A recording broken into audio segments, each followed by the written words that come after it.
আমি শুনলাম দাও কোটি না কোটি আর পাঠাইছি কিটাই আর পাঠাবি দেশি বিচিত্রা ছাড়া তার কেউ পাঠায় না। হ্যাঁ এই যে ক্যাপ পরিষ্কার।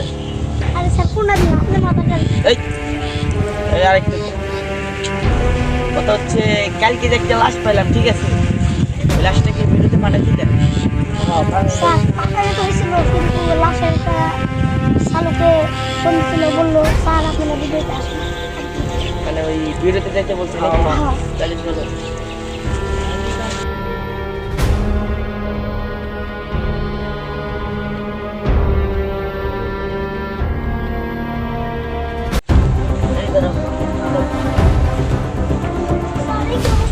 আচ্ছা লাশের কিছু পাওয়া গেছে স্যার?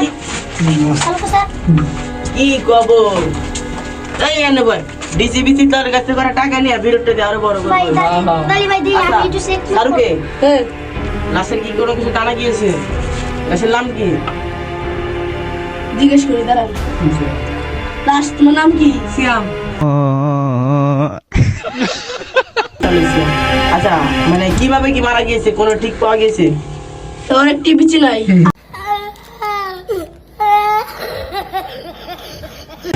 তো খুব সাংঘাতিক কেস দেখা যাচ্ছে। লাশের কি বিচি নেই? জি স্যার। সমস্যা নেই। আচ্ছা কালকে যে একটা জুতা পাওয়া গেছিল সেটার কোনো সন্ধান জানা গিয়েছে? হ্যাঁ একটি পুরুষের জুতা।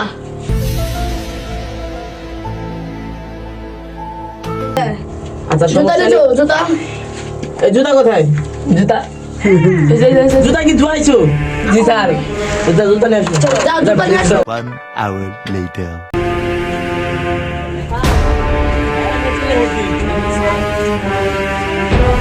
এই জুতা আমি কোথাও দেখেছি। হ্যাঁ,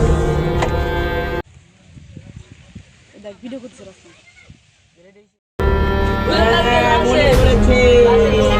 লাশের পাশে পাওয়া গেছে স্যার এটা। আরে বেটা না, এই জুতাটা হচ্ছে সেই ছেলেটা যে আমাকে ফোন দিয়েছিল। সেই ছেলেটার পায়ে আমি জুতাটা দেখেছিলাম। তারা মনে করে রাখি। একটা সালকে এই যে নাম্বার, এই নাম্বার নিয়ে নগদ এখন লোকেশন ট্র্যাক করুন।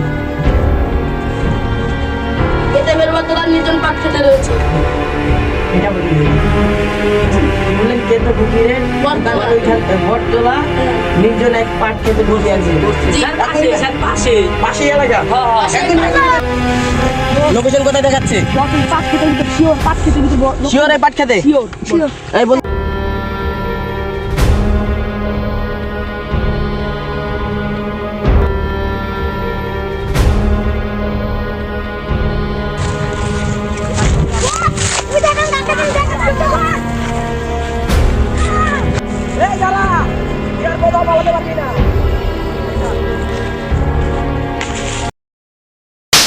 সব সত্যি বল। স্যার সত্যি কথা বলছি স্যার, আমি আরো হলো ভালো বন্ধু হলো, আমি আরো পাক খেতে বিড়ি খেতে গিয়েছিলাম, ও আমাকে এক টান দেয়নি, তাই ওকে বিসি কেটে মার্ডার করে দিয়েছি। স্যার মাফ করে দেন। তোর তো স্যার কি বলবো, তোকে তো কচু গাছের সাথে ফাঁসি দেওয়া হবে। ফাঁসি ওকে ফাঁসি খেতে নিয়ে যা। মনে করেন যে আমরা নতুন ইউটিউবার টিকটকার যাইকন, ঠিক আছে? মনে করেন যে আরো যদি এরকম ফানি ভিডিও চান, মনে করেন বেশি বেশি লাইক শেয়ার কমেন্ট করবেন, আরো মনে করেন আমাদের আগ্রহী করবেন।